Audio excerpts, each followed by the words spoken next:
Good morning guys, sa ngayong umaga, dito tayo sa likod no. So, pakita ko nga pa sa inyo na ito, naggumawa ako ng ugadan nitong ating kakatail.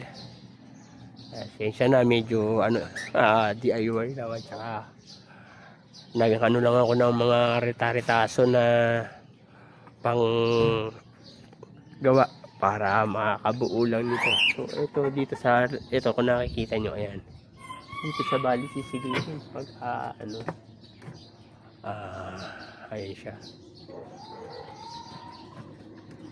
Dito silipan ng niya. Ito. Sinikipan ko lang doon kasi alambre lang din yung ginamit ko. Pagka pwede naman siya luwagan para maiangat mo maigi yung pasilip mo yung inakay pagka meron na. So asap na yan lang munang gawa tayo ng improvise.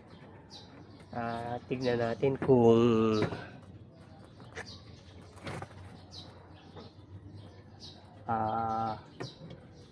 dahil sa ginawa natin magtuloy na mangitlog na sila kasi malaki na yung dahil yung dati nila alanganin.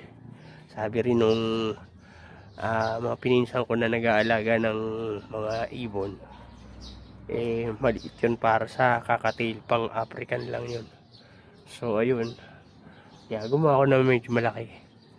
Sana maisipan nila pagkano tong na to, buwan na to, mangitlog na sila. Ayan yung ating lalaking pikoy. Ayun yung nabili ko na babae. So yung magbibili na yun kasi nung nabili ko yun inakay pa. Kagagaling lang sa pagka-inakay. So bali kung magkakaroon siya ng itlog, magiging first first time niya na magiging mother. So yun, kaya muna yung update natin dyan sa at itong ibon natin dito tapos ko lang pakainin. Makikita nyo andun yung ating inakay. Kita nyo ba? Dyan. Ito ba siya guys? Ayun nakita nyo, yun siya.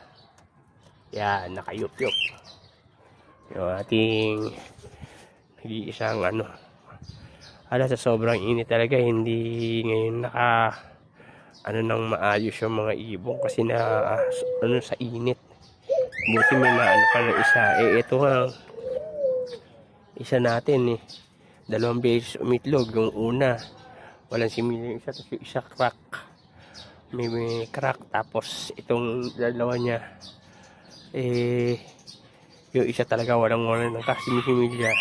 So iniwan ko yung isa kasi nung nakita ko medyo may pula pa. Ewan ko lang kung magtutuloy yung nun or kung hindi. So pag nagtuloy-tuloy pa rin yung init, baka hindi mapisa. Pag dapat tong week na to may na yun.